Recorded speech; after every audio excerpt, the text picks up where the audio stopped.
It's my job to be the strongest. Drive as fast as you can. We're here to find a racing driver.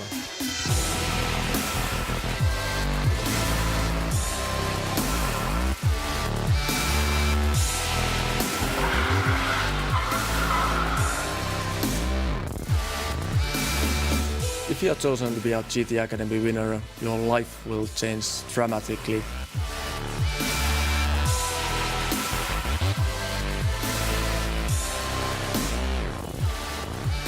The essence of a great racing driver, you should be on the limit, not over it, not under it. You should be on the limit.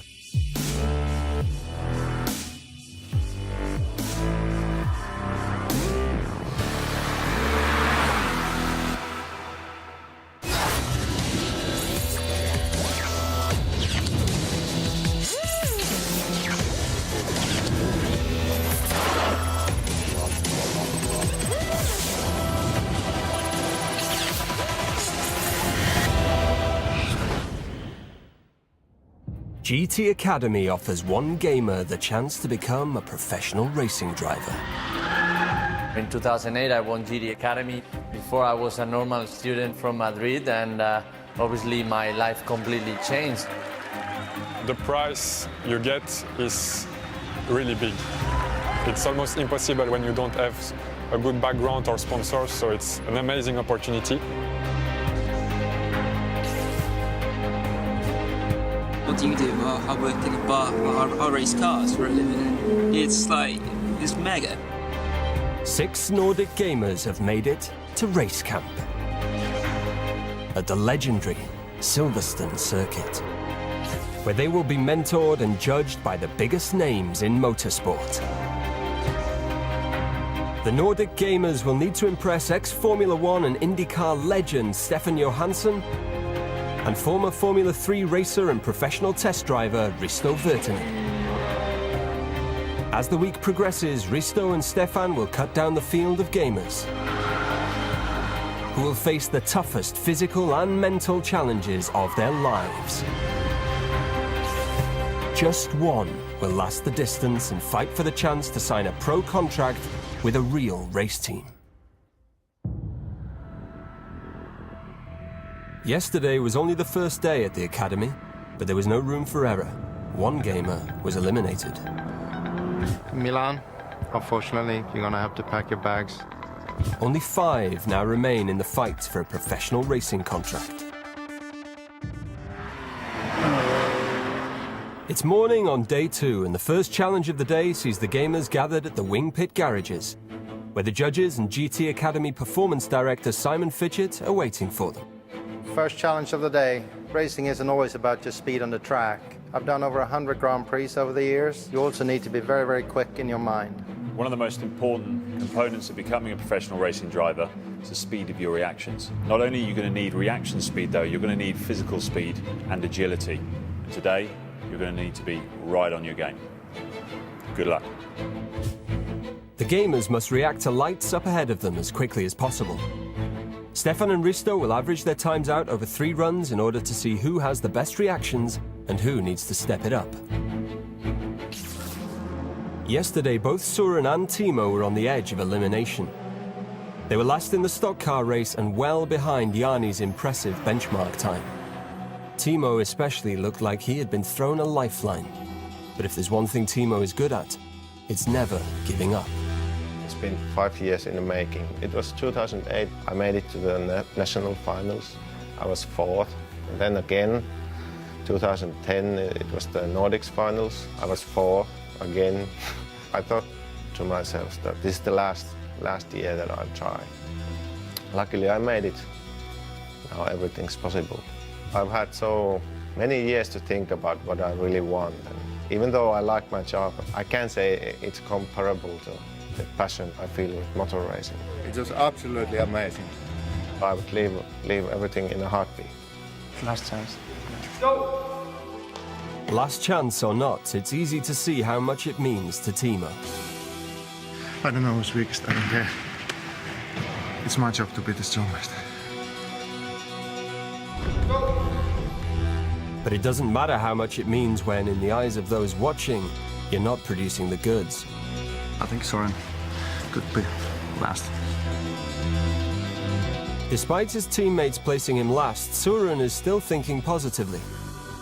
My weakness is running compared to some of the other guys. I don't have so good condition, but you can always work on that. There are two guys on the bottom, Timo and Søren.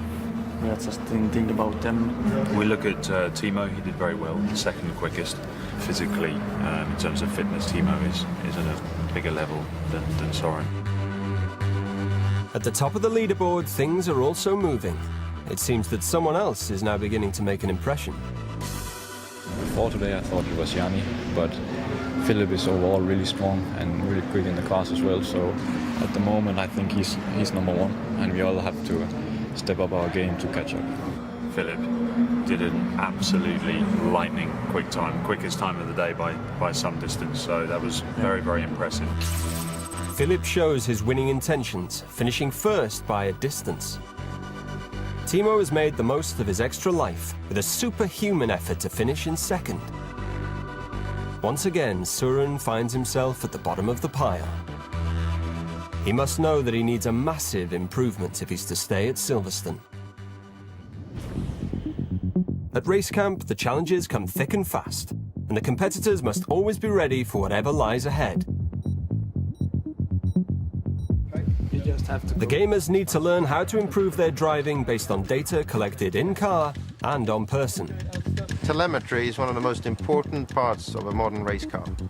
So you go to the track with the 370 Zetas, you do a couple of laps, you come back to the pit lane, we'll have a look at the data, we'll give you feedback, then you go out again, and your goal is to improve your driving according to the data. We will be considering both your lap time and your improvement. Good luck. Good luck, guys. They'll be driving on Silverstone's Stowe circuit for the very first time. An instructor has already set a benchmark time, and it's this that the gamers will be comparing their own laps against. That's what we do. With Philip now emerging as a challenger, Yanni seems even more intent on stamping his authority on the competition.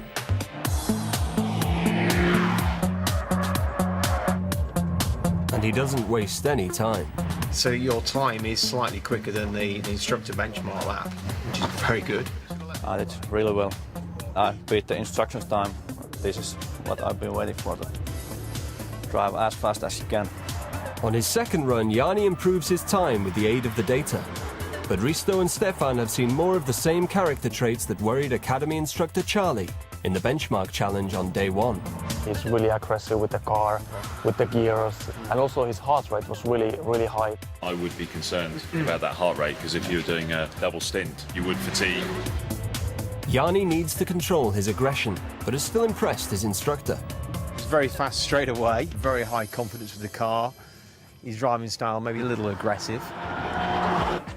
Jesper is slowly emerging as an intelligent contender, who is pleasing the judges with his skill and attitude. During his first session, he's not as quick as Yanni, but as he returns from his second session, it's becoming clear he has what all great drivers have, the ability to learn. The main attribute, of course, is the raw talent. But in addition to that, obviously, the ability to learn, because here, you know, they're going to get thrown in the deep end, and that really applies a lot to when you start racing seriously. Just because you're going to it a little bit slower, what a massive difference that's made. So that's really good, well done. I gained 0.8 of a second. That's quite a lot on such a small circuit. Only Yanni beat me in this challenge, and he got experience from earlier, so I'm quite happy.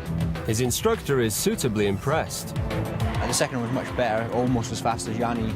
He took on board what we looked at on the data really well and applied it from lap one of the second run. After the reaction challenge, Søren really needs an improvement. This is quite crucial challenge for Søren. And it seems he's finally beginning to take things seriously. Made a really good lap time. I just lost it in one of the hairpins up here, but else it was good. Feeding back to the judges, his instructor Jack is clearly happy with his performance. After reviewing the data, it showed his steering inputs were kind of a little bit rash, soaring at the wheel, trying to get on the power a little bit too soon and then having to lift off. Went back out, he was faster, which I'm really pleased with. That's sort of progression that, I expect. Although he improved in his second run, he didn't do so as much as the other members of his team. As Stefan and Risto pore over the results, two contenders have really shone through in this challenge. The overall winner in this contest has to be Jani, of course, because he's on the limit, and he's right on the limit, which is great. This particular challenge, I think Jani and Jasper stood out as being very, very impressive, I would say, both of them. Yeah. It's gonna be mega. That's amazing. Is that possible? It's a different story when the pressure is on. Remember, one of you will have to go home after today.